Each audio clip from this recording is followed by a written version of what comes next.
কাশ্মীরের হত্যাকাণ্ডের পর রয়ের ক্ষমতা নিয়ে ভারতের অভ্যন্তরে ও প্রতিবেশী দেশগুলোতে সন্দেহ বাড়তে থাকে। কিন্তু ভারত পাকিস্তানের স্বল্পমাত্রার যুদ্ধে ভারতের নাকানে চুবানি খাওয়া দেখে বিশ্ববাসী বেশ অবাক হয়েছে।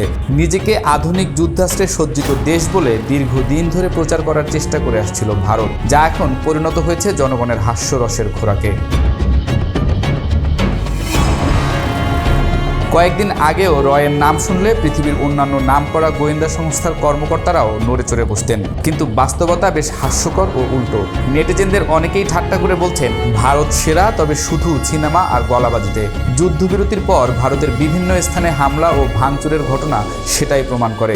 অনেকেই বলছেন, পাকিস্তানের সাথে পেরে না ওঠায় দেশের অভ্যন্তরেই বিজেপির সমর্থকরা হম্বিতম্বি করছে। প্রতিষ্ঠার পর থেকে এখন পর্যন্ত রয়ের সফলতা যা, ব্যর্থতা তার দ্বিগুণেরও বেশি। ভারতের ব্যর্থতার তালিকায় সর্বশেষ যোগ হলো অপারেশন সিন্দুর। অন্যদিকে পাকিস্তান ও বহির্বিশ্বে প্রশংসা কুড়াচ্ছে সরকারি গোয়েন্দা সংস্থা ISI। 2025 সালের 22 এপ্রিল জম্মু ও কাশ্মীরের পেহেলগামে পর্যটকদের উপর ভয়াবহ সন্ত্রাসী হামলার পর ভারতের গোয়েন্দা ব্যর্থতার অভিযোগ উঠেছে প্রবলভাবে। ভারতের সাবেক সেনাপ্রধান জেনারেল শঙ্কর রায় চৌধুরী একে স্পষ্টতই গোয়েন্দা তথ্যের ব্যর্থতা হিসেবে চিহ্নিত করে দায়ীদের জবাবদিহিতার আওতায় আনার দাবি জানান। একইভাবে বিরোধী দলগুলো সরকারের কঠোর সমালোচনা করছে। এসব প্রশ্নের মুখে ভারতের বৈদেশিক গুপ্তচর সংস্থা রয়ের কার্যকারিতা নিয়ে তীব্র বিতর্ক সৃষ্টি হয়েছে। বিশ্লেষকরা বলছেন, এত বড় হামলার আগে ভারতীয় গোয়েন্দাদের কাছে কোনো তথ্য না থাকা রয়ের বড় ব্যর্থতা। দেশটির অন্যান্য গোয়েন্দা সংস্থার জন্য বিষয়টি বড় ধরনের অস্বস্তির কারণ হয়ে দাঁড়িয়েছে। মোদী সরকারের উপর ক্রমবর্ধমান চাপের মুখে গোয়েন্দা ব্যর্থতার পুনরাবৃত্তি রোধে দ্রুত পদক্ষেপ নেওয়া হয়। ইতোমধ্যে কেন্দ্রীয় সরকারের নির্দেশে জাতীয় নিরাপত্তা উপদেষ্টা বোর্ড পুনর্গঠন করে সাবেক প্রধান অলোক যোশীকে চেয়ারম্যান নিযুক্ত করা হয়। দিল্লির ঘোষণা অনুযায়ী অপারেশন সিন্দুর চলাকালে পাকিস্তান অধ্যুষিত অঞ্চলে মোট 9টি সন্ত্রাসী ক্যাম্পে নির্ভুল আঘাত হানা হয় এবং 100-এরও বেশি জঙ্গিকে নির্মূল করা সম্ভব হয়েছে। নিহতদের মধ্যে 2019 সালের পুলওয়ামা হামলা এবং 1999 সালের IC-814 বিমান ছিনতাইয়ের সঙ্গে জড়িত কয়েকজন শীর্ষ জঙ্গিও রয়েছে বলে দাবি করেছে ভারত। এই হামলায় পাকিস্তানের সামরিক বাহিনীরও 35 থেকে 40 জন সদস্য হতাহত হওয়ার কথা ভারতীয় সেনাপ্রধান জানিয়েছেন। অবশ্য পাকিস্তান এ ঘটনার তীব্র জবাব দেওয়ার চেষ্টা করে, কিন্তু সৌভাগ্যক্রমে এই সংঘাত দীর্ঘস্থায়ী হয়নি।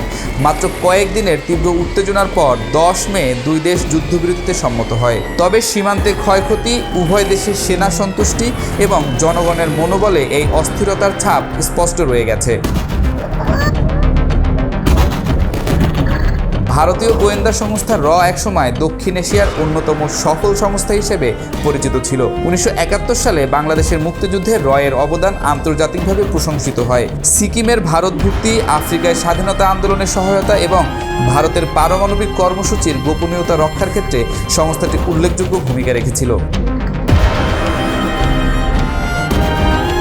তবে গত 2 দশকে বারবার বড় ধরনের গোয়েন্দা ব্যর্থতার মুখে পড়েছে। কার্গিল যুদ্ধ, মুম্বাই হামলা, পুলওয়ামা এবং সর্বশেষ পেহেলগাম হত্যাকাণ্ডের মতো ঘটনা এই ব্যর্থতার তালিকা দীর্ঘ করেছে।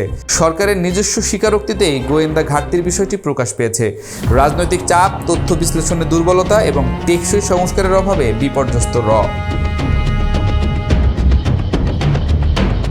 পাকিস্তানের ISI দক্ষিণ এশিয়ার রাজনীতিতে বরাবরই সক্রিয় ও প্রভাবশালী। ভারতের অভ্যন্তরে তাদের কৌশলগত উপস্থিতি লক্ষণীয়। CIA এর সঙ্গে যৌথভাবে আফগান মুজাহিদিনদের সমর্থন দিয়ে তারা সোভিয়েত বিরোধী যুদ্ধেও বড় ভূমিকা রেখেছিল।